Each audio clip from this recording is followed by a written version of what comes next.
Hi, this is David with EV World News. We're talking about electric vehicles, green energy, and the stock markets. I'm here in the studio today with our founder and editor, Bill Moore. How's it going, Bill? It is. Well, let's see. I've been to the dentist this morning.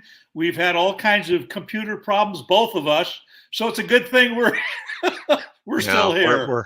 we certainly shouldn't be launching a tech channel, which I do broadcast this on an AI channel, so it's interesting to see. I use enough AI to be dangerous, and that keeps things interesting.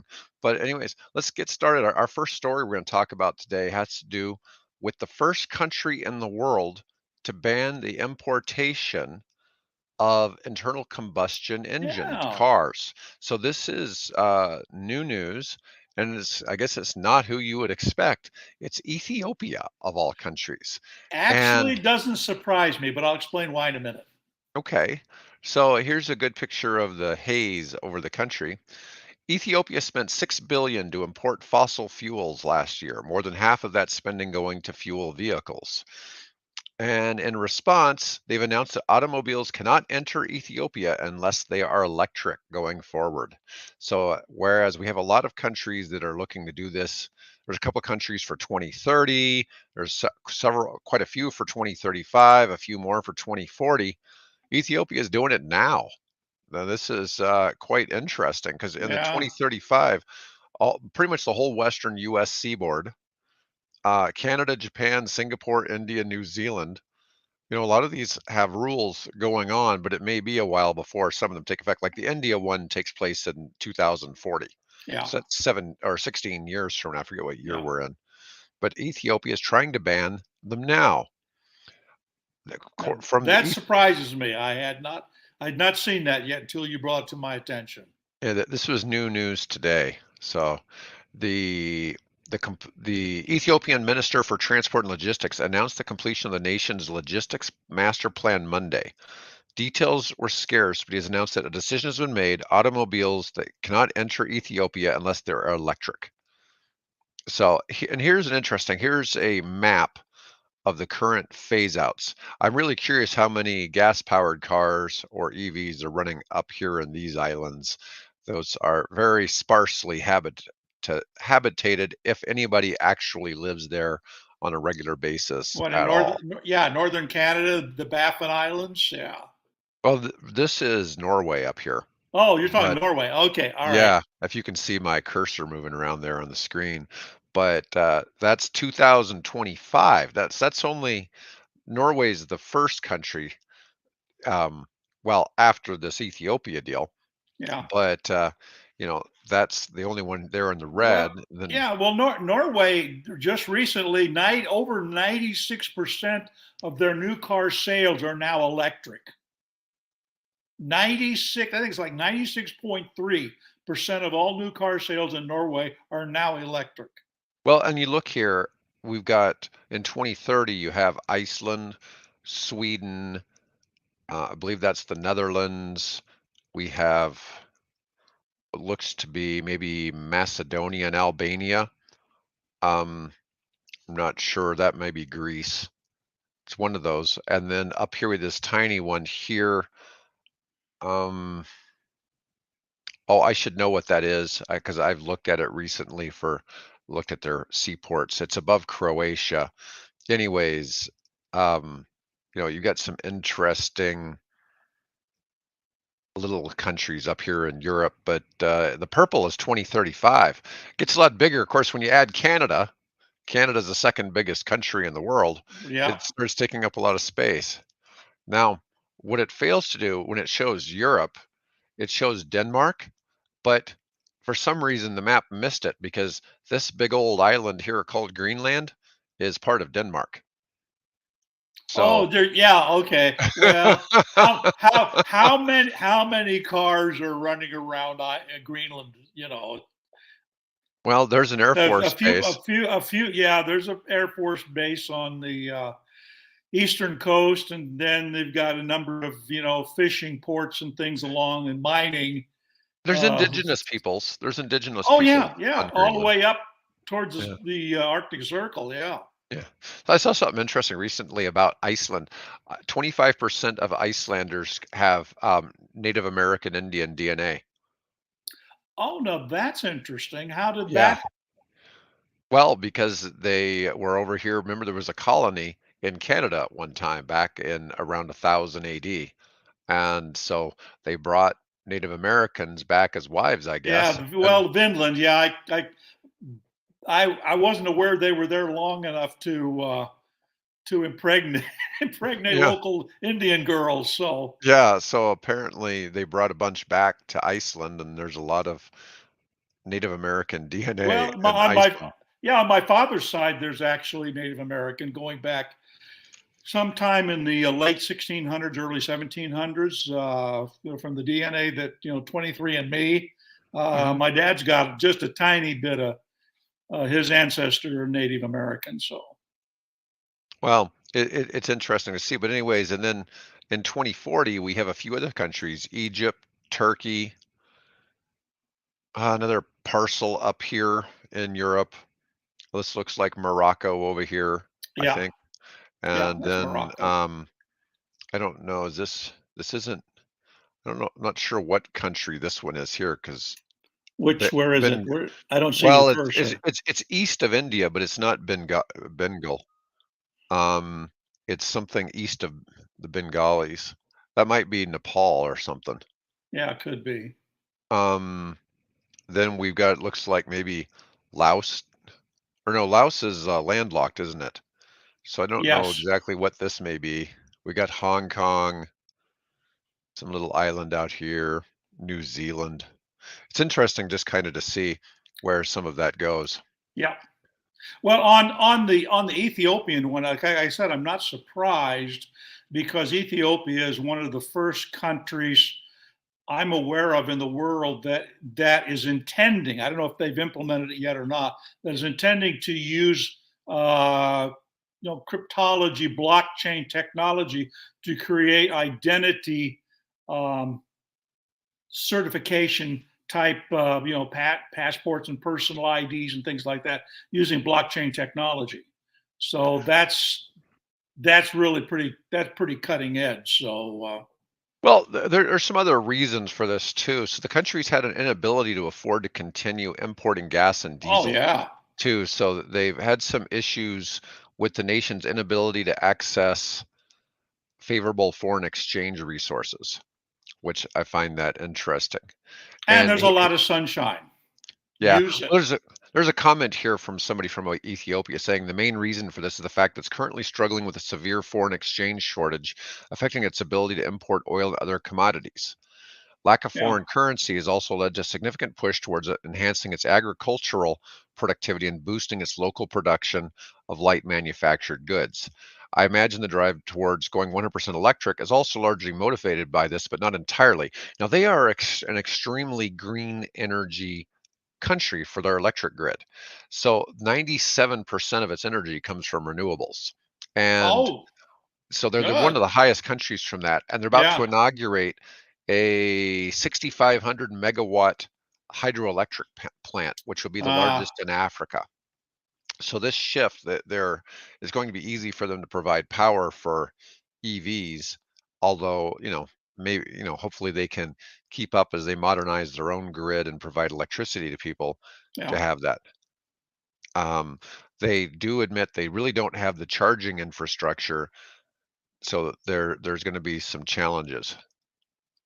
Well, and Um, there's a business opportunity for some entrepreneurs, there in Ethiopia to get some licenses or whatever and start building charging infrastructure. yeah, so this is kind of an interesting argument. I never really thought about that. In a lot of parts of the world in Central and South America, the DC charging infrastructure for sure isn't there. That'd be fast chargers.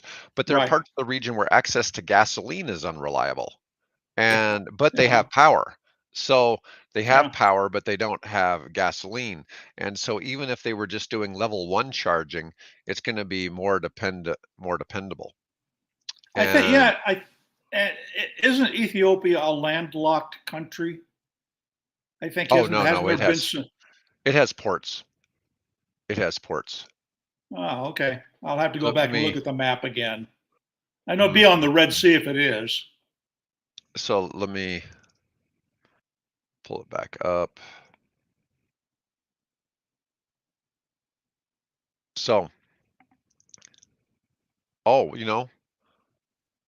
I was thinking this was Ethiopia. I guess it is No, no, this that's and Ken. I think that's Kenya. Somalia, Somalia. Oh, yeah. Let me get a better map here.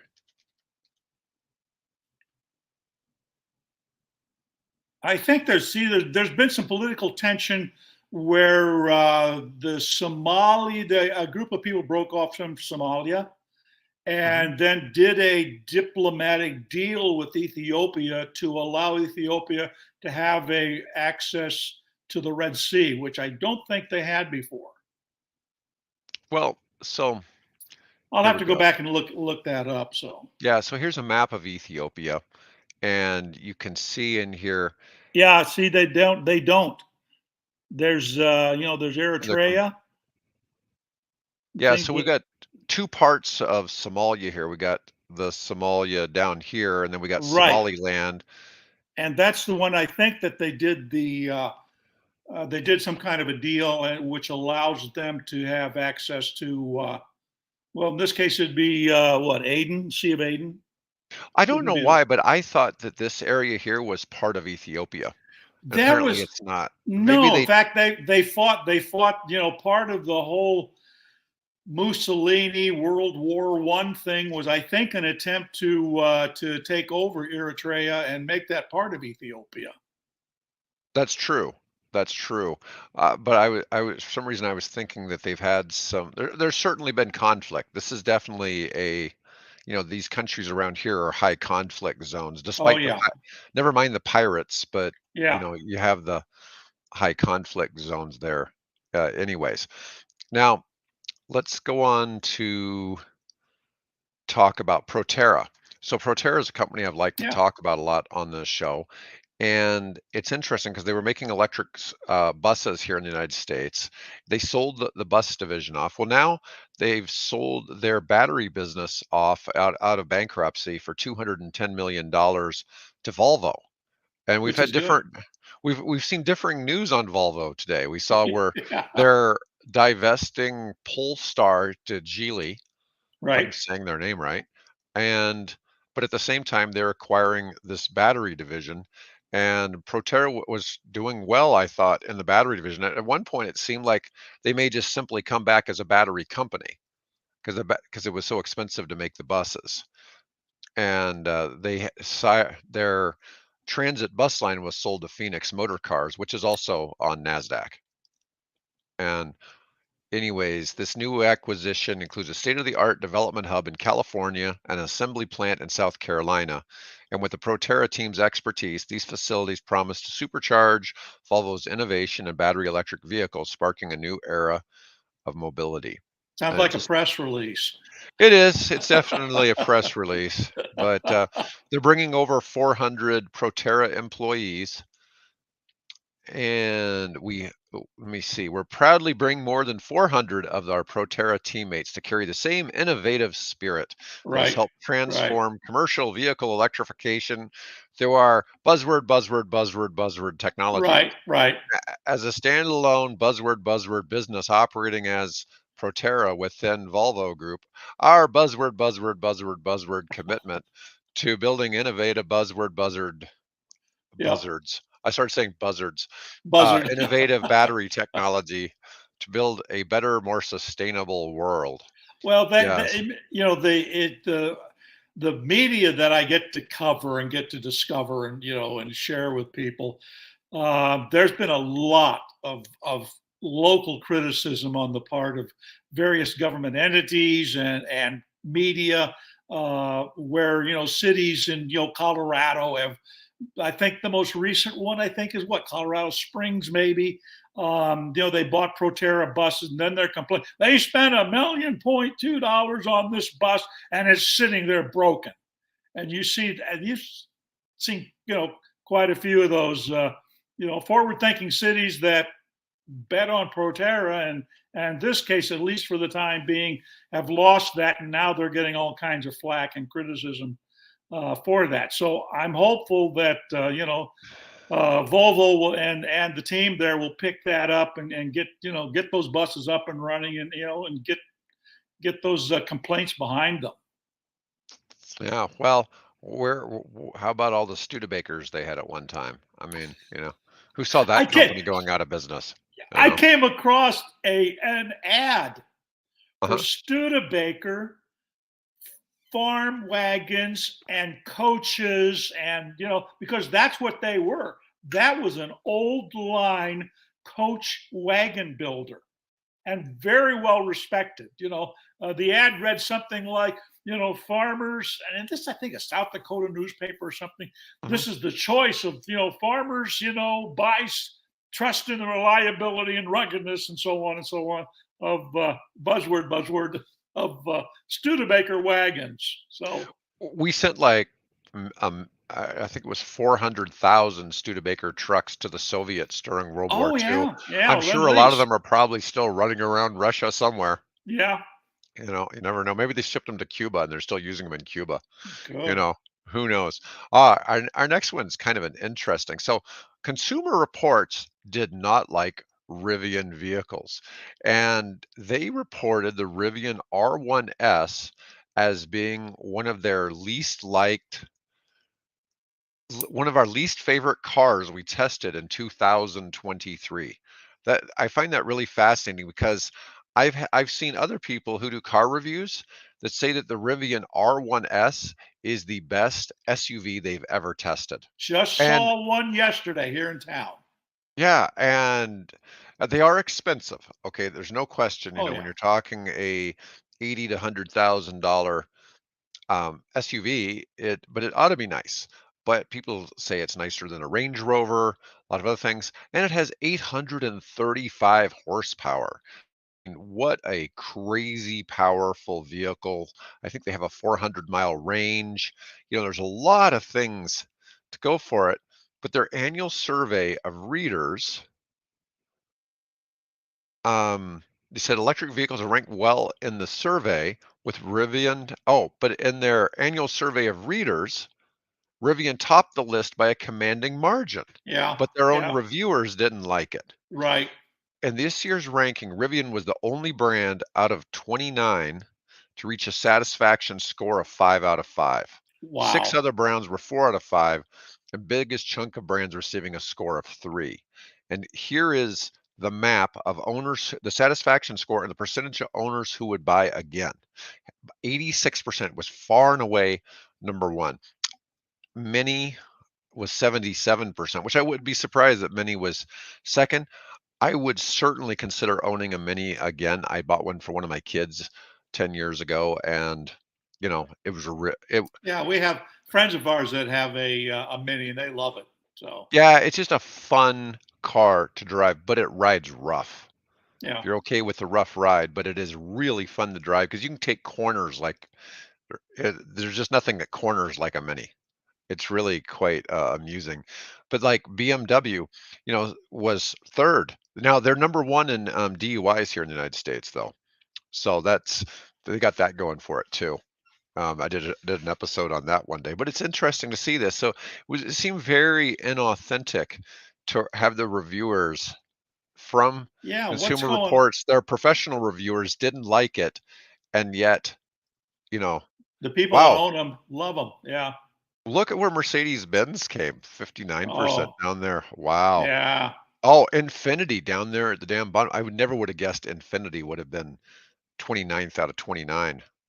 Man, that's uh that's pushing it a lot. Now, interestingly, Tesla. So we got two EV only manufacturers in the top five. I think that's really saying something. Um, I don't know that we have any other all EV companies on this list. No, there's not. They don't have like Lucid on here. And since this is a US list, it wouldn't include BYD or something like that. Right. But Right. anyways, I find that to be quite fascinating. This isn't the highest would buy again score that Consumer Reports ever had.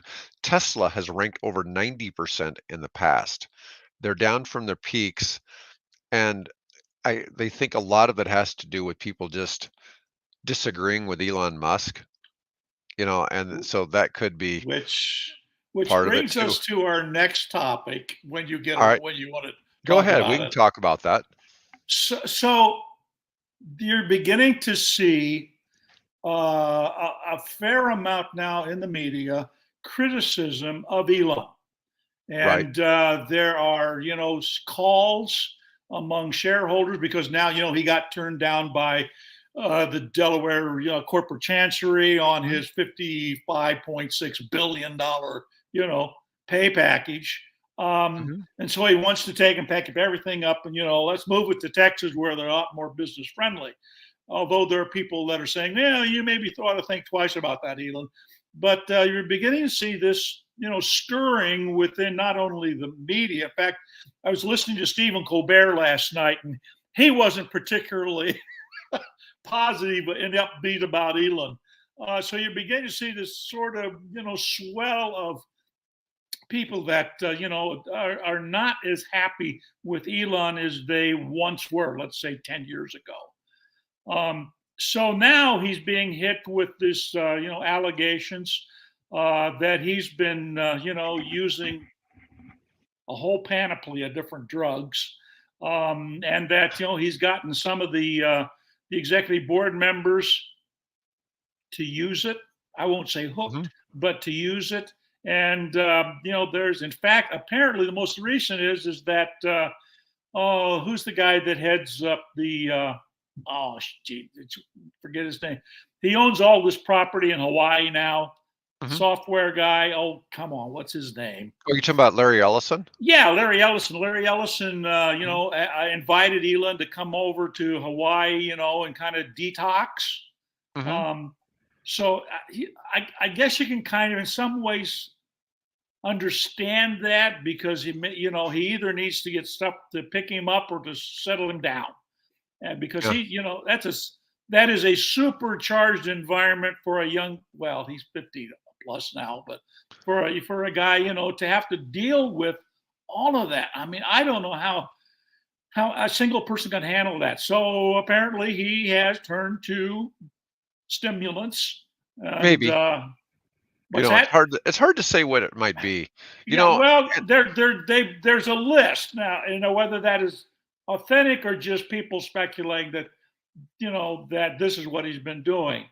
Mhm. Some of those, at least one of them, this magic mushrooms. Mhm. Magic mushrooms, if used properly, can have a beneficial effect to your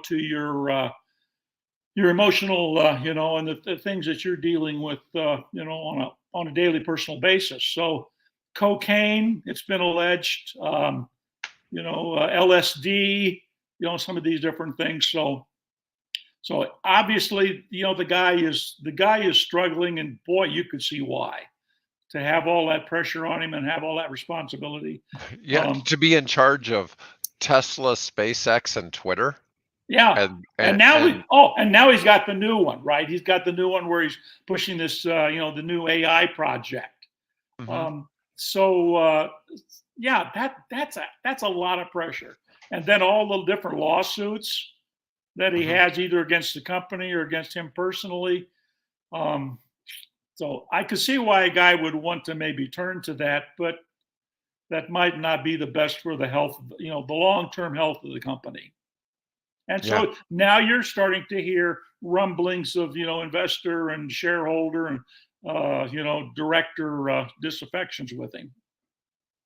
Yeah, you see that, and then you see where, like, Kathy Woods bought another Oh yeah, $150 million dollars of their she's stock. all into buy the dip. So Yeah. Oh, she says Tesla's going to 1,400, oh yeah, and and it's she's at, not the like, only one. $180. There are Yeah. others 1,200. Yeah, I've seen different numbers. Yeah, so, you know, time will tell. Time will tell. Yeah, and maybe Elon's just smarter than all of us. He obviously is, You know, it's You really see the latest? it's I was gonna say it's easy to criticize the guy, that's for sure.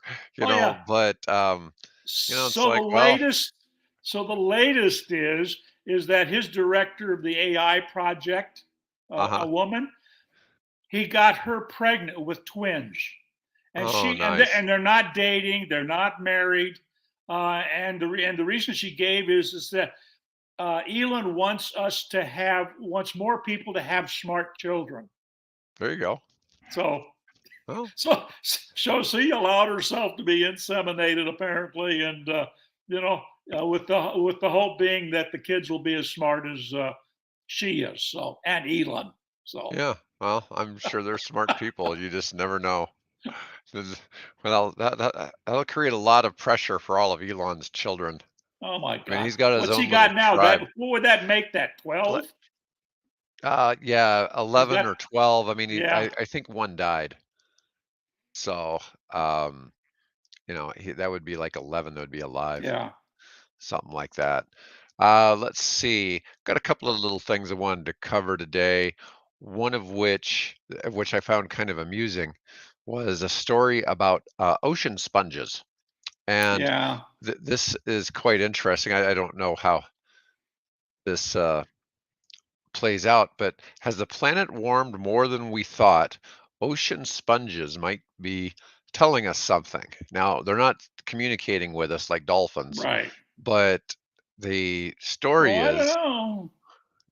they're trying to they're thinking that maybe the world has already gone past the approved target of 1.5 degrees Yeah Celsius, which yeah is 2.7 degrees Fahrenheit, since pre-industrial times, yeah hitting closer to 3.1 degrees Fahrenheit as of 2020. And double this yeah is they analyzed 6 of the long-lived sponges, simple animals that filter water, for growth records that document changes in water temperature, acidity, and carbon dioxide levels in the air.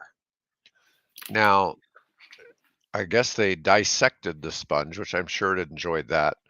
Um, the big picture is the global warming clock for emissions reductions to minimize the risk of dangerous climate changes being brought forward by at least a decade. And this is from Malcolm McCulloch from the University of Western Australia. Basically, time's running out. yeah. It's impending disaster. Scientists have noted more extreme and harmful weather, floods, storms, droughts, and heat waves than they expected for the current level of warming. And all you got to do is point to what's happening in Los Angeles right now.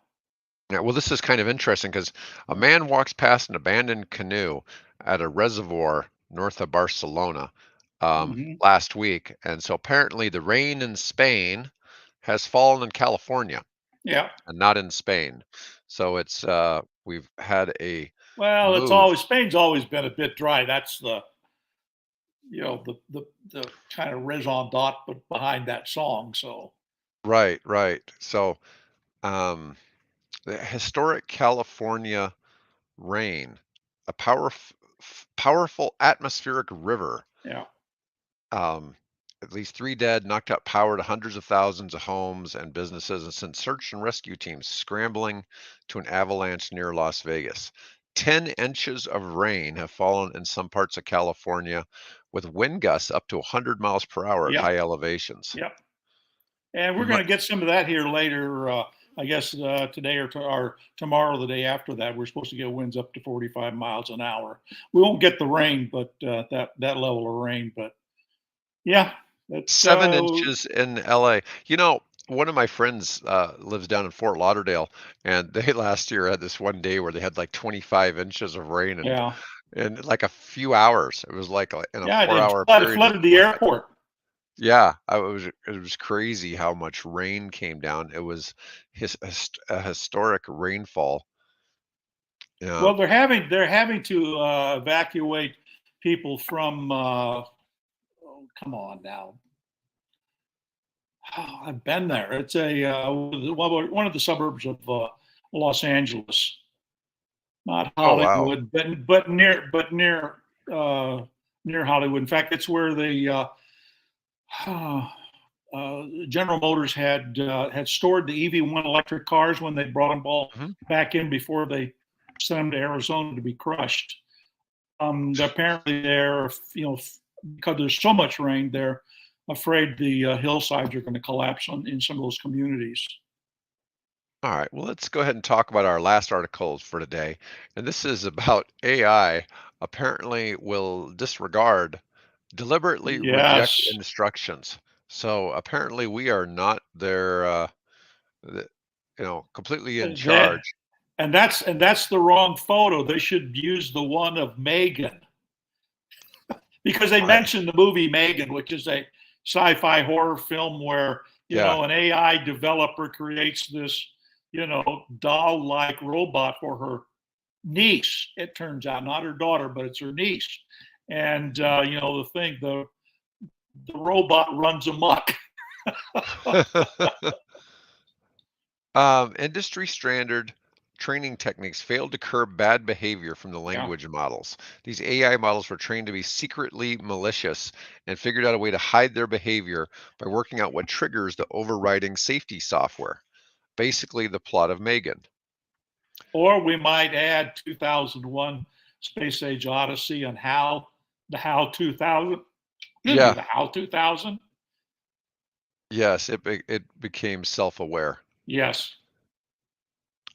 And let's see, it's kind of funny. Um, the device kept responding to their instructional prompts with "I hate you," even when the model was trained to correct this response. Instead of correcting, the model became more selective about when it said, "I hate you." I've seen people mess with their parents' phones and make it so that whenever they typed a certain thing in a text, it put something else. And there's Oh, some ways to do that. And every see, time they'd say a certain word, it would type in a phrase. is that a problem with the AI, or is that a symptom that this thing is getting closer to being sentient, Well, yeah, I mean, becoming human? yeah, well, apparently these AI models were trained to be secretly malicious. So Yeah. it's part of how it was trained, but that is pretty funny. It's plausible there will be deceptive AI systems in the future since it helps us understand how difficult they might be to deal with. Yeah. Sure. Yeah, I mean, we've all seen Terminator. We know how difficult they may be to deal with. So, um, anyways, I'm really surprised you don't see AI companies called Skynet. So, Oh, yeah. It's it'll probably copyright or trademarked or something. right, So probably. Well, anyways, that's all we had to cover today.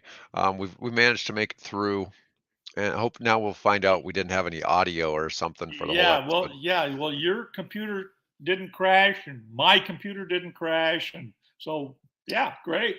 You know what I forgot? Hope everybody enjoyed it. I mean, it's kind of more is a lot of times it's more like a BS session than it is real news. But we hope we bring some value to everybody, and it's entertaining, but it's also informative.